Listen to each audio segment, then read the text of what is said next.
Welcome back to In My Fields. My name is JRE. And I'm Emily. And today we got some special guests. Can y'all introduce yourselves? Hi, I'm Kate Halliwell. I write for The Ringer by way of Spotify about all sorts of things, K-pop being one of them. Hello, everyone. My name is Natalie Morin. I'm an entertainment writer at Refinery 29. I cover many things, including the wonderful world of K-pop.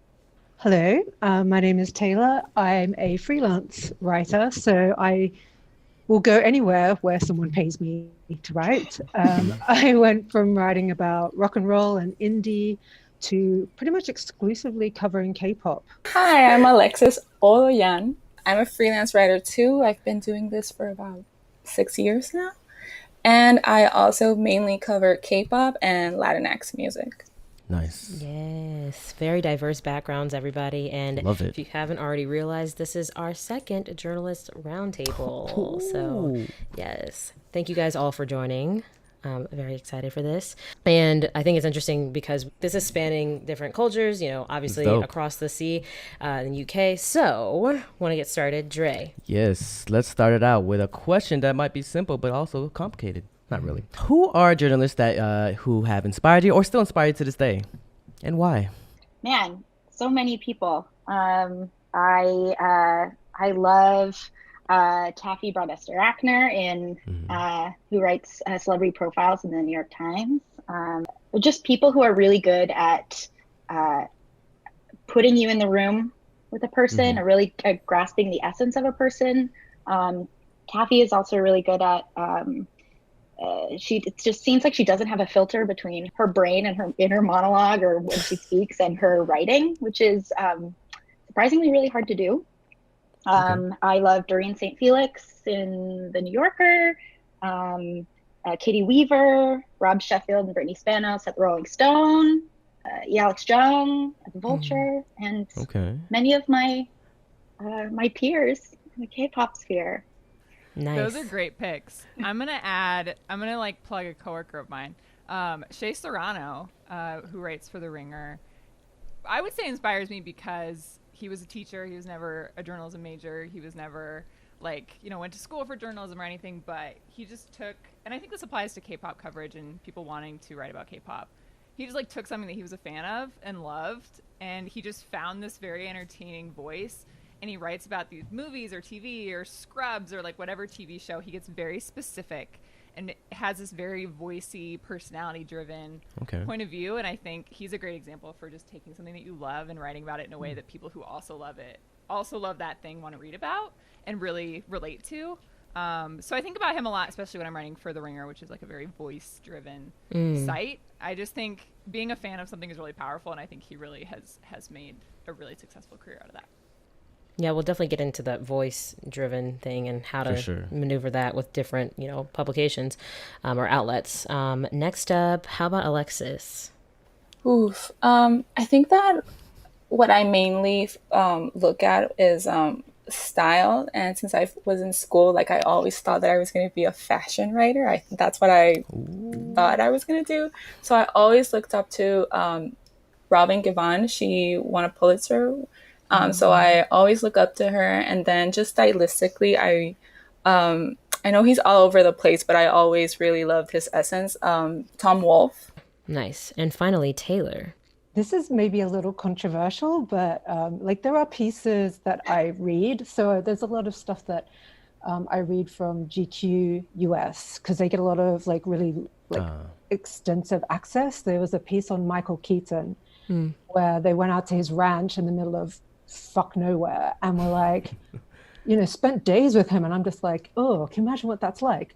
But by and large, I actually don't name names. I think the people that inspire me are my editors, because they're the ones that are reining me in and giving me advice and actually helping me find my own voice. Whereas I'm one of those people, if I read too much of something, then I start to copy it. Just maybe it's because I'm a Libran, I don't know, but that's just how my brain works. So I try to not read too much of other people's work in case I start just losing my own voice, because that's just a really shitty tendency I have. You mentioned you don't normally read other people's works, and I wonder, like, for y'all, like for everybody else, like, do you spend probably more time or just as much time reading your peers or your favorite other journalists' work as much as you would like writing your own / researching? I when I say I don't read other people's work, it's more about I don't read what's in the K-pop sphere as much. Like I definitely check in. Like there was a Stray Kids piece written by Crystal Bell, like came out yesterday, and I read that from top to toe, and then I read it again. But by and large, the profiles that I read are the ones outside of K-pop. They're the ones that I really enjoy. It just kind of makes my brain work a bit harder because sometimes, as we all know, K-pop writing can be a little bit like we have to pad a lot, which I'm sure we'll get into. So yeah, it's about trying to drill down into the essence. And I think profile writers outside of K-pop have more ability, well, access to do that. Interesting. Yeah, we'll definitely get into that. Yeah. So I guess, you guys all have very diverse backgrounds. Some of you guys are, not tied, but are associated with one organization. I know, Natalie, that you will freelance around with Ear Milk and things like that. Alexis and Taylor, you guys are completely like freelance for the most part. So I guess my question is, as a freelancer, how do you find the right organization to pitch to? I know, Alexis, we've talked about it. You write for UPI, which is pretty newsy, and how things are edited, and then you'll write for Remezcla, or sometimes you've written for Billboard, like where it is newsy, but you're allowed to maybe show more of your voice. How do you choose which publications and outlets that you want to pitch yourself to, and in what way that would make the most sense for any piece that you're doing?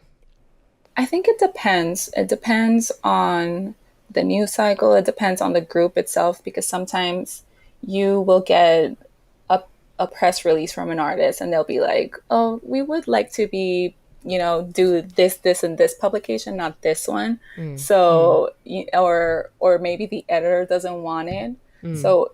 So for me, I think that at this point in my career, honestly, it's, who gives me space and who pays me more.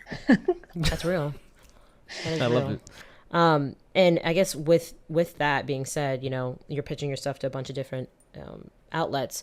I know, Alexis, you store a lot of your stuff on Contently. Taylor, you have an e-portfolio. Where do you guys suggest, keeping your work? Do you suggest making an e-portfolio or keeping your work on Contently or Muckrack, or, Natalie, you're able to find your work on Refinery 29? Majority of your work there. So what do you guys suggest in terms of that? Even if you leave, like, not saying you would, but like if you're leaving an organization, like, making sure to back up your content so that you can be able to pitch yourself around other places. I guess, I have an e-portfolio, so I just made a WordPress website, chucked about 20 pounds behind it a year or something, just to make it look a bit like snazzy. But that was the best, because I've actually been in-house before I started freelancing, and that was print. So I had to like go and put all my print pieces into PDFs and then load it onto the site. And it's just a nice way to keep it. If I wanted to look at all my work, I could just smash my name into Google and, the SEO would pull up every piece I've ever written for every other magazine. But for new editors, I'm like, here's all my work, and it's condensed and it's like categorized, and you can find whatever you need in like 5 seconds. And that for an editor is like really important, because they'll give you like 5 minutes for your pitch, and if you haven't got everything like concise, I'll be like, nah. Do you have any thoughts on that, Kate? You hear all the time these horror stories about archives being lost, or like I wrote for IndieWire back when I was still writing about television before I made this change, and a lot of their archives went missing, and a lot of people who didn't write for that site anymore suddenly had articles just gone. You know what I mean? Like, the internet is not forever. They say it is, but it's technically not. So I would say, even if you're like me and like I like have a website that you write for regularly and aren't pitching, like, you should be downloading PDFs of your articles and having them on a hard drive somewhere or something like that, just because it happens. You hear about it all the time.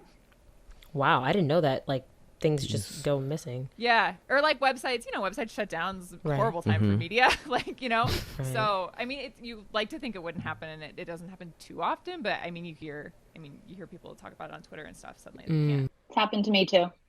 It's funny because you can go like on Shiny's Wikipedia, for example, and you will see me quoted and be like, oh, Alexis Hodoyán for MTV Iggy wrote this and that, and then you click it and it's like it redirects you to the MTV website because MTV Iggy doesn't exist anymore. So organizations don't always want to archive all of that. So yeah, honestly, almost always like an editor would tell you like, hey, like we're going under, save your work. But it has happened that, some people just one day go on a website and your work is just not there anymore. Nice. Thank you guys. Next question, Dure.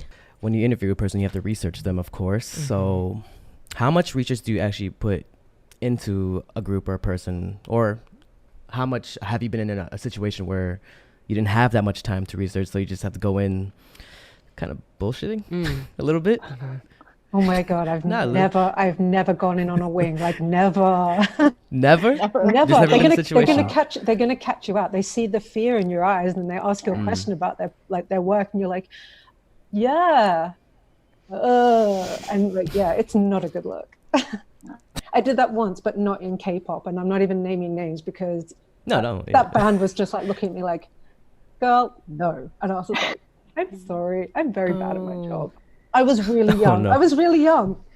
Do you guys remember that profile that everyone made fun of online where that writer, I don't want to call her out because it was a great profile, but she came out and she was interviewing Rihanna, and like Rihanna pushed up the interview time and she was like, I didn't have questions. Everyone was like, okay, I like sitting here in my living room have 60 questions for Rihanna. Like, right. Yeah. Jeez, so I don't know that I don't know that I've ever done that, but I also don't know that I would admit it if I had. She was ballsy. I know the piece you're talking about, and she was like, she had to do it. Like, kudos to her for doing it. She just made it. She was temporarily a meme online for like a day. Right. I think it was more like a case of like, do you own it or do you write this piece? Just thinking everyone's like, oh, you're a crap writer, and she was like, no, I'm going to own up to the fact that I was chucked in the deep end. So good on her. I respect it. Oh, for K-pop, it's like really tricky though, because you go in and you know that you have 7 minutes, you have 5 minutes, you have 10 minutes. So it's like you can't really just approach an interview just like, let's see what goes. Like maybe if you have time or if you were given the space, then you can just like fill in the silence. But for me personally, I do a lot of research because I know I have an idea of what I want my piece to be and where I want to take it. So I go in like with specific questions. Like I don't have time to waste on like, how are you doing? Like, where did you get your name? Or like, where did you grow up? Like, that's the kind of thing that we see with like mainstream, the interviews, right? The ones that no one likes because they don't put in the research. But also like the reader, like that's something that I've spent a lot of time trying to explain to editors. And it's that the readers are K-pop fans. They aren't, like a casual music person who just like will stumble upon a Stray Kids article and read it. Like that's just, no, you're writing it for their fans. So it's like you have to give them substance. You have to give them something that they want. Otherwise, no one will give a shit about your article. That's very true. Yeah, totally agree. Even if you have a baseline knowledge of a group or an artist, like to do as much research as you can beforehand to not only see what's already been written, but and get a sense of that, but where coverage is missing, or if you have questions that come up along the way, and knowing that there will be situations where you'll get something at the last minute and an opportunity and you have to turn on a dime. Like I always have like a note in my phone where if I'm walking along and I suddenly like think of something, or I'm watching like a variety show or whatever, and I think of a question for a group, I'll like write it down so that the day they're someone's like, you have an interview with this group, you have no time, you have 5 minutes with them, then like I'll be ready. Yeah, that's what I was thinking, more like if you had like a last minute like thing and you have to like instantly research mode like in an hour or whatever. I don't think that's ever happened in K-pop ever.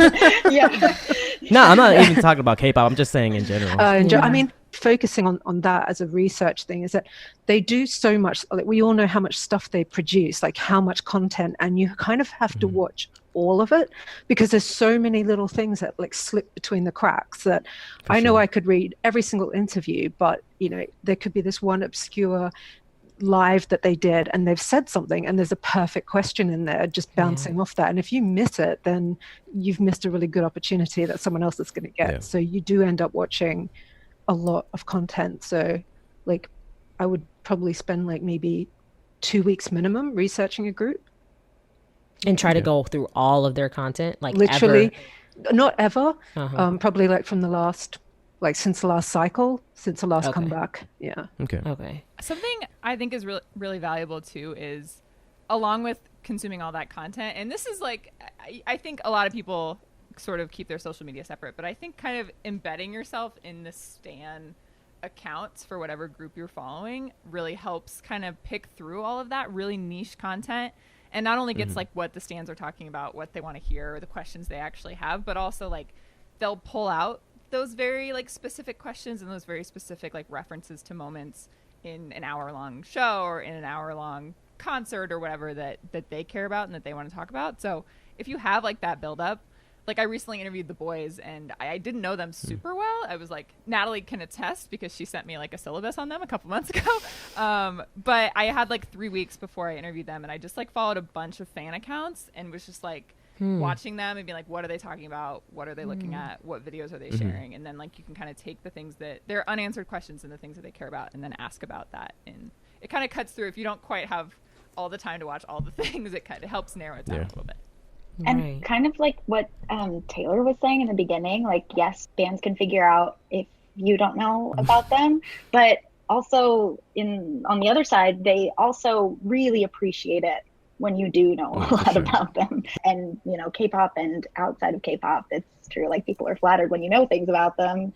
And I'm happy about that, but especially in K-pop, because a lot of groups assume that, you know, they're, if we're talking about coming to America, like they're this group from far away and they do come into situations where people obviously don't know about them. So when they recognize that you have good knowledge of them, I think it makes them feel good and more comfortable. It also makes for a better interview because I've had interviews where people have been like overly explained. Like I remember when I interviewed Kevin Wu, he like took like a good portion of the interview to like explain to me like When Girls' Generation is this group that was 9 girls and they were really popular and we came out and I was in this group and I was like, I don't mean to be rude, but I know. Like I know. I was like, just like I know we have a limited time, but it's like I know I follow your career. I know about this. I'm a K-pop fan. And he was like, oh okay, cool, blah blah blah. And the same thing happened with Tiffany. That once I told her like, I know your career, then she would just like talk about songs, Girls' Generation songs and that kind of thing. And we didn't have to spend time that could have been better used with like explaining things that like don't need to, like you being a knowledgeable journalist, you don't need to be explained. So I did, just that little old group called BTS. Okay. And, they had everyone in that day. It was like 10 minutes and you're out. So I was like, okay, cool. But then they had a translator who was saying their names before he translated. And I was like, he was like, Jimin, blah, blah, blah, blah, blah. And I was like, oh, you don't have to say their names. Like, I know their voices. It's fine. And like, RM just went, really? Really? You know our voices? And I'm like, yeah, yeah. And he was just like, oh, cool. And then said something to everyone, which I didn't catch. And then everyone went, blah, blah, blah, and just started talking like really naturally. And they extended the interview. So nice. It was like, even just the littlest courtesy is like, it just helps so much. Goes a long way. Yeah. And then like, I felt like the weirdest fangirl when I said it, but yeah, my embarrassment was like justified. I think that goes the other way too, like on the flip end when you're actually writing it. If you know you're writing for the fans, like I write for The Ringer, but I'm not writing for our 90% male sports focused fan base when I'm writing these articles. I'm writing for the fans that are gonna find it, you know? So you don't have to introduce you don't have to be, this is BTS and say their names and space out their names and, you know, introduce every single person like you're writing this for a person who doesn't know the group and has never heard of them. Like obviously you have to do a little bit because that's what it is, but I think the fans also really appreciate if you know that they are coming into this with a certain amount of knowledge and interest and you just like move past it into the things they actually want to know. They're actually new information. Yeah. What's interesting is like when you're watching the US interviews, you can tell when the interviewer doesn't know their names. So they'll just be like, oh, and what do you think? Or like they might know one person, they're like, RM, like, what do you think? And then they'll look at Jim and they're like, well, what do you think? And like before, like they won't say like Jim. It's weird. It's interesting. But I think it was Alexis said that the fans, you're writing for the fans. They're going to find your content. So like, I remember it was for Remezcla when you wrote about a collaboration between Super Junior and Leslie Grace and maybe Rake as well. And just how that Latin vibe came about. In that moment, were you writing more for the K-pop fan, or were you writing to grab that Latinx readers that, you know, came to that website and might have found it peculiar, I guess? Well, that's different because specifically for Remezcla, they cover Latinx culture. So the only reason why I was covering that was because they did the song with Leslie Grace. So that was the angle. I mean, if I could get, 10 minutes with Super Junior and like ask them about like their songs and everything, like I would love that. And I kind of did that at the end, but that didn't make it into the piece. That was kind of like just for me. But wait, really? It didn't make it into the piece? Well, no, I kind of ruined the meme because I asked them something and they were like completely horrified, and I had to be like, "Oh my God, no, it's a joke! It's a joke! Remember, I'm a fan." But they've never talked about it since then. But how I approached it, it was more like I'm writing this for the Latinx K-pop fan, and I'm gonna give them a piece that's of substance, that it's just not like, oh yeah, like they're doing this and like arriba or something like that. That a lot of the coverage seemed to be that way. So it was like a little bit of both. Okay. And I wonder, what is, Kate, if you had to say, what do you think is the best way to get sports fans to pay attention to K-pop? What do you think that is? It's so hard. We've done several K-pop podcasts. It's kind of on hold since, the world shut down. But my friend Isaac Lee, who's a pod producer for us, he was like my co-host for a while, and he's Korean and he's a K-pop fan, and he, is very has been a fan his whole life, but he also is a sports fan. He produces NBA podcasts, and he had this whole metaphor where like Jungkook is the LeBron of K-pop, and he he went very in depth off mic, but he was like, he can do it all. He's in the paint, like blah blah blah. I can't do it, but he had this very in-depth metaphor, and he kept making like these references like throughout the podcast that we did. I highly recommend listening to them. They're very fun. I'm curious. Yeah, he really tried to tie it in, and every time I just did not understand his references, but he really tries. And I need to listen to this.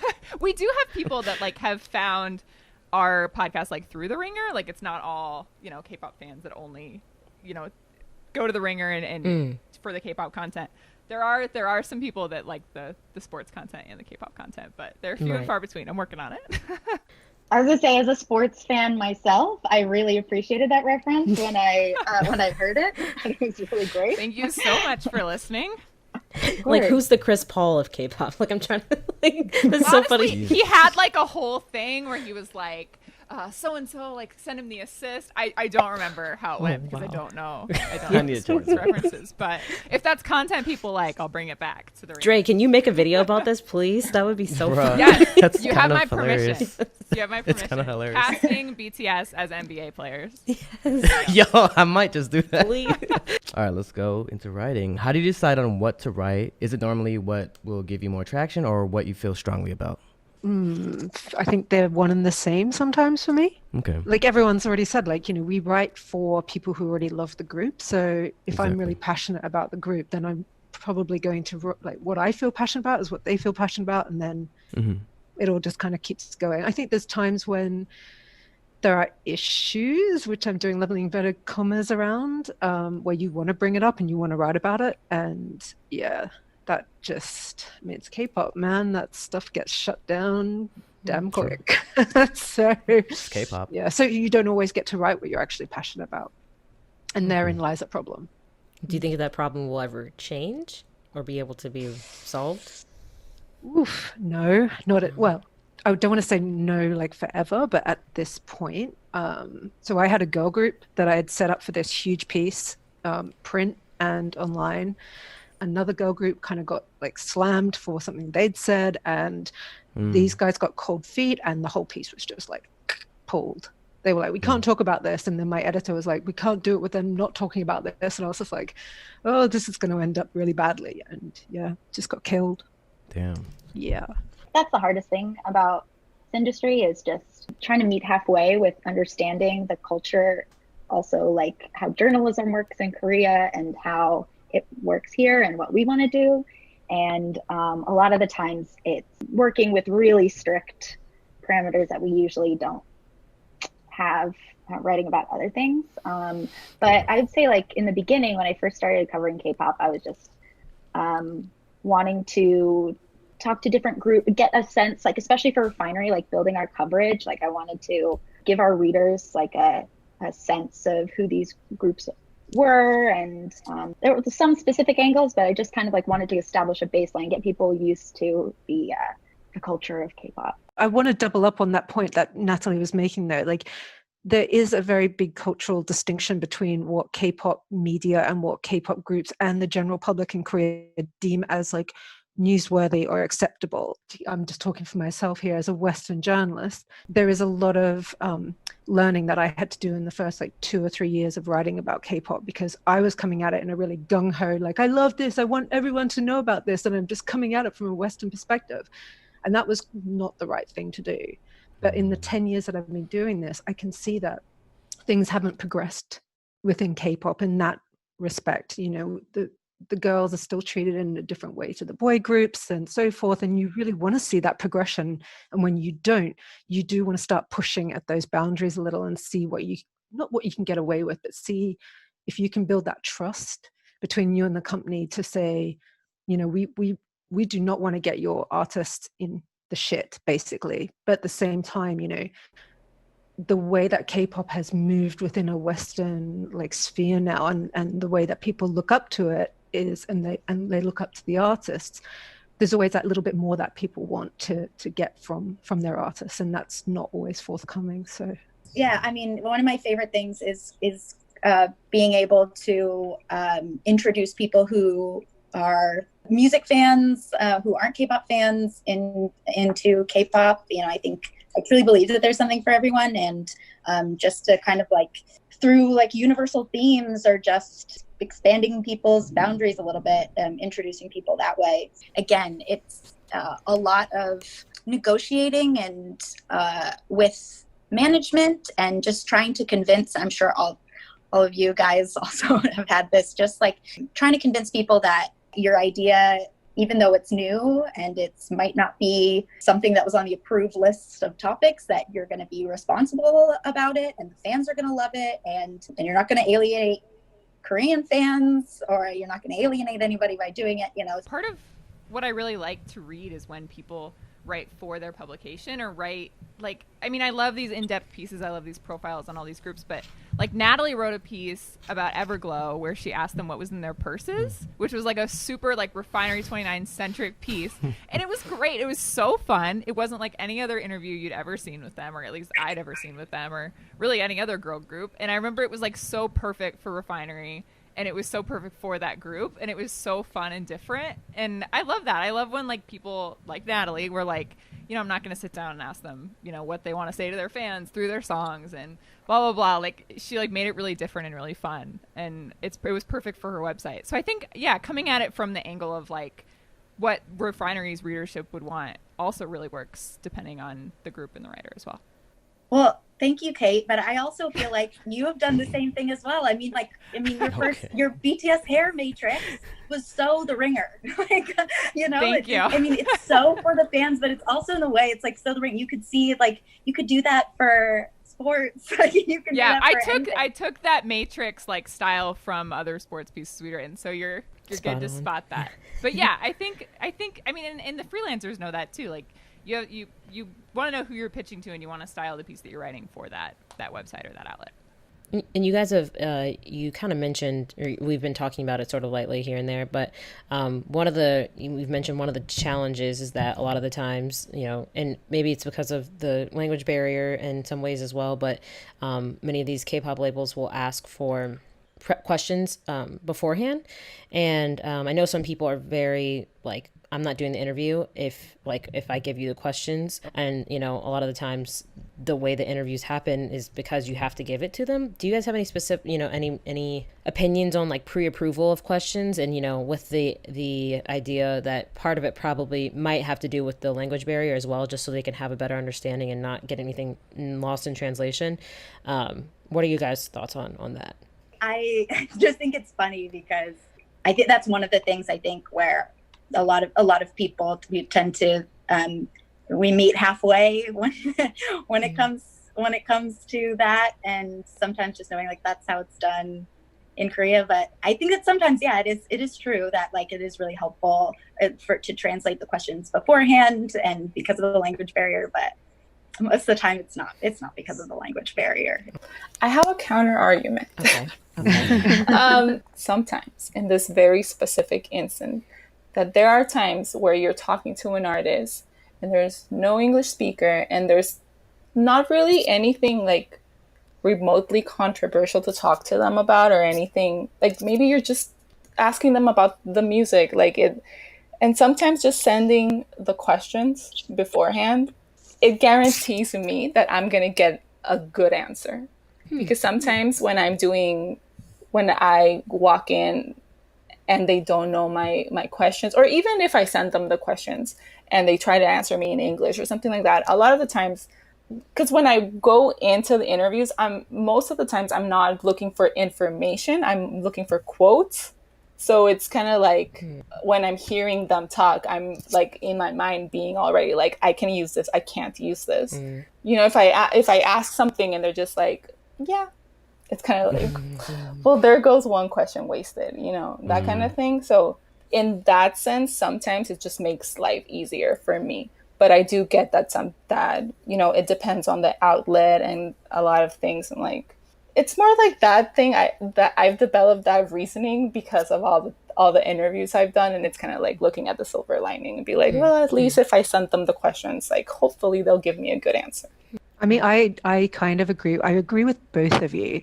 So it's like you do need that kind of buffer for them to be comfortable, because a lot of the time they don't get a lot of media training. So when you give them the questions in advance and they kind of feel more comfortable, it's up to you as a really decent journalist to springboard off those and then kind of ask a bit, you know, dig into that answer more rather than just moving on to your next question. You make of an interview what you're given, really. So there is good times and bad times. I mean, sometimes you can ask an extra question and that their face is just like, no.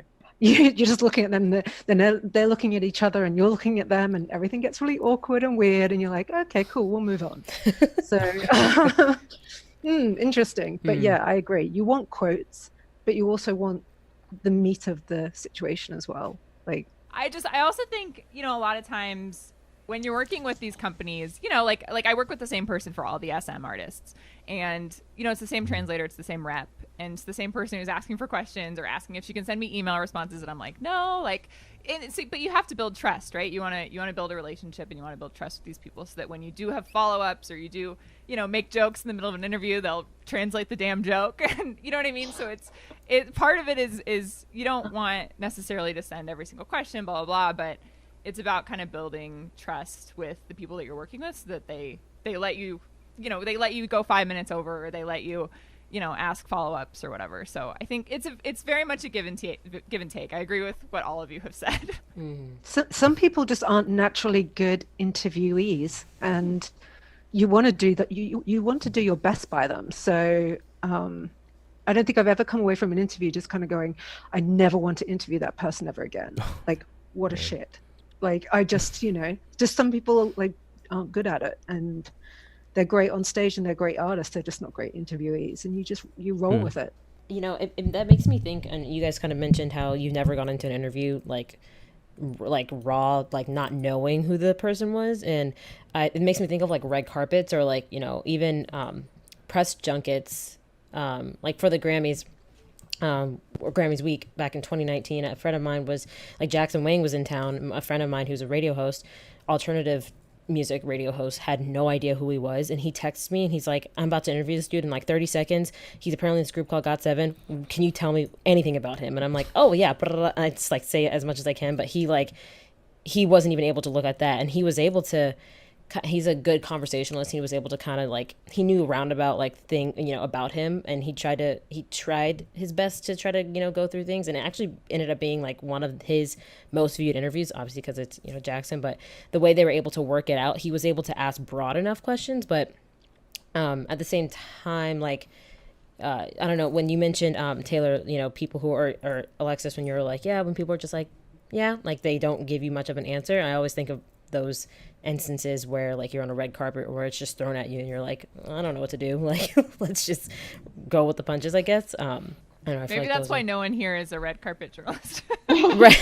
Yeah, I mean, you've got to have some kind of respect for those guys, because they are literally pulling it out of their ass. Like, it's a totally different skill set. Yeah couldn't be me.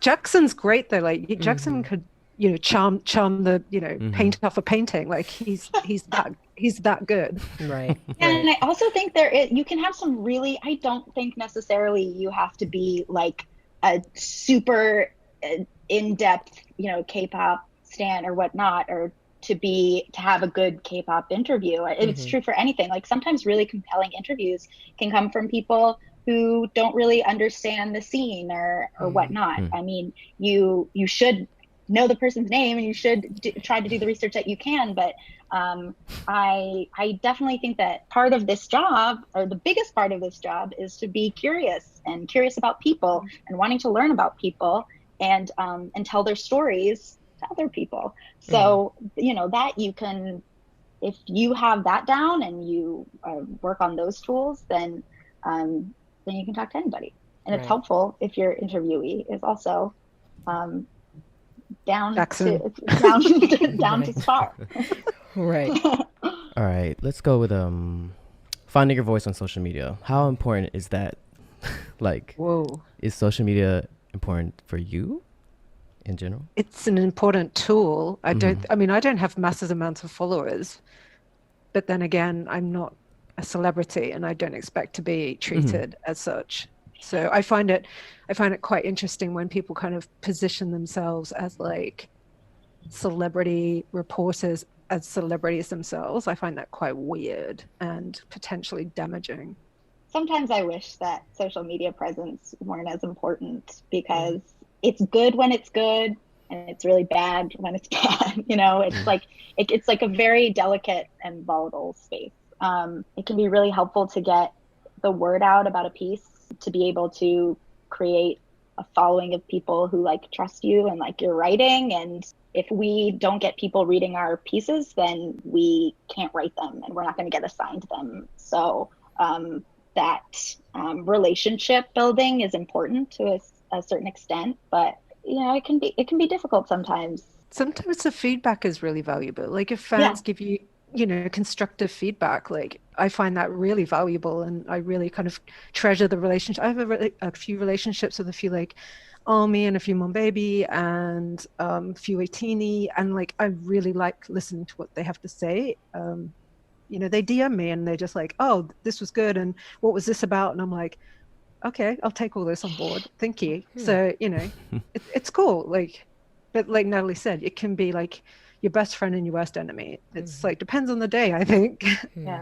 Yeah, I think it can be really useful for people starting out as well, to not only like build a network. Like all of the people on this podcast I at least knew of and have interacted with on Twitter, and wouldn't, other than sitting next to Alexis at every concert we've ever been to, I wouldn't know any of you for the most part if not for Twitter, if not for social media. And I've seen you and I've read your work and I've seen your thoughts on all your different groups, and you know, and that's like really enriched everything that I've done and learned. And I think that especially when people are starting out, it's just a good way to make your voice heard and educate yourself, and just insert yourself into the conversation. Like when I was starting out and I wanted to be a pop culture reporter, I used to just like reply to reporters, like when I was like a dumbass in college, and I would just like reply to like, you know, Variety or like THR and be like, here are my thoughts. I was like a reply guy. But like it's a good way to see, like, be like, yes, I have something to say about this. Yes, I have something to add to this conversation that's engaging and interesting and smart. And like it's just a good way to bounce your thoughts off of other people. I honestly think it's less necessary the more the more of a career that you have. Like if you have a steady writing gig, if you're writing about K-pop or if you're covering K-pop in a steady way, I'm like, the more my career is like steadfast, the less I want to use it. Unfortunately, it's not steadfast enough yet, so I'm still on Twitter. But yeah, I think for people starting out, it's a really valuable resource and a really valuable way to make connections. I like that. Do you have any thoughts, Alexis? I actually really agree with Taylor in that you can learn a lot from fans. As Natalie said, when it's good, it's good, and when it's bad, it's really bad. I don't really have a big following, but that doesn't really matter when you fall into like the bad graces of a fandom and they come after you. When that's happened to me, I've taken the route of like being like, okay, what can I learn from this? And actually what I was saying earlier about being like, oh, I'm writing for the fans, that I learned from a fan who like wrote to me, like replied to me very nastily after actually a Monsta X article I wrote. I started writing about K-pop in like professionally in 2014. So it was like, pre BTS, Billboard, everything. So when I was writing for like alternative weeklies, I still had that mentality of like, oh, I'm writing for like this audience, like the weeklies audience. So it's like very common, right? And fans don't like it when you mention other groups. So I opened my article on Monsta X and I mentioned BTS. And fans did not like that. And there was one fan who told me, like, you're writing this for Monbebes, not for BTS fans. So you could have opened your article differently. And I was like, that's true. I could have. I didn't. But I could have. And I was like, okay, that's true. So that kind of like changed my perspective, and that like, okay, I see it. I'm writing for the fans. I'm not necessarily writing for someone else to like contextualize. And if I have to contextualize, I can do it later on, but maybe not the opening line. The editors love to get a mention of BTS in there, though. It's hard for me to get a piece across without somebody being like, what about BTS? They do, but like there's a bit of training on both sides. Like me going back to my editor and saying, look, can we not talk about BTS because there are more artists out there, and like we don't have to discuss this, and I can describe them without using like another group to bounce them off of. And that's been a good lesson for me. But when I started writing, which was 2012, I think I did my first K-pop piece, I didn't even know who I was writing for because the fandom was completely different. Yeah. And they did want comparisons because my first piece was an interview with G-Dragon, and I was like, no one really outside of like some really switched on people knew who the hell G-Dragon was. And so they were like, well, who is this guy? Like who is he like? What does he sound like? And I'm like, do I want to write about all these comparisons to like Western people so that they would know him? But yeah, I've definitely ditched that habit now. Yeah, but that's another thing that I wouldn't know if not for social media and for reading other people's pieces. You know what I mean? Like, it's just like lessons that you learn like as you do it and as you sort of hear from people and get that feedback and read other people's stuff. So right, there's always an entrance point for people. Like when I was like writing, I was always like, when I first found K-pop, I didn't know anything about K-pop, and I kind of found it by accident. And there's always going to be that the accidental entry point for someone, right? And that's kind of like, I know I write for fans, but I also write for people who might just stumble on it. Okay, well, I really enjoyed all of y'all's answers. Dre, do you have any other questions you want to ask? Maybe a short little answer. What advice do you have to give to new journalists that are coming up? Just write. And all I did was write. I wrote for myself. I wrote for free. I wrote for people who read my work and then tore it apart and made me cry. And it's all a big learning curve. But yeah, write your ass off. There are so many facets of K-pop and so many groups. And I feel like some people think they can't write about it if it's not an interview or a profile or a review. But like, you can write about anything. You can write these very specific, entertaining, funny things. I read oh God, I can't remember her name, but she went through all of her breakups as told by like Weki Meki songs. And so she like told like this story about some like asshole who dumped her. And then she was like, and here's like why this relates to this song. And it was so funny. And it was just like one of those things where like you can write about anything in K-pop. Write whatever you want. You could do a Twitter thread about it. Like, it's all the same as long as it's content and you're creating it. If you want to get paid for it, good luck, because we're all struggling. Yeah, that's what I was going to say. I was going to say that know that it's hard, that you'll be poor, that it's very largely like thankless. Like don't get into it for like likes and stuff, because that's gonna go away really fast. And it's not as glamorous as it looks on Twitter or on IG. Like it's just not. If you want to figure out your entry point, just kind of write and hone in and be curious and capitalize on the things that you normally think about or read about in your free time, so that you can kind of hone your specific point of view. And the diversity in points of view is what's interesting to read. And so definitely focus on that. People celebrate all the time the idea that like it's amazing if your job is something that you're passionate about.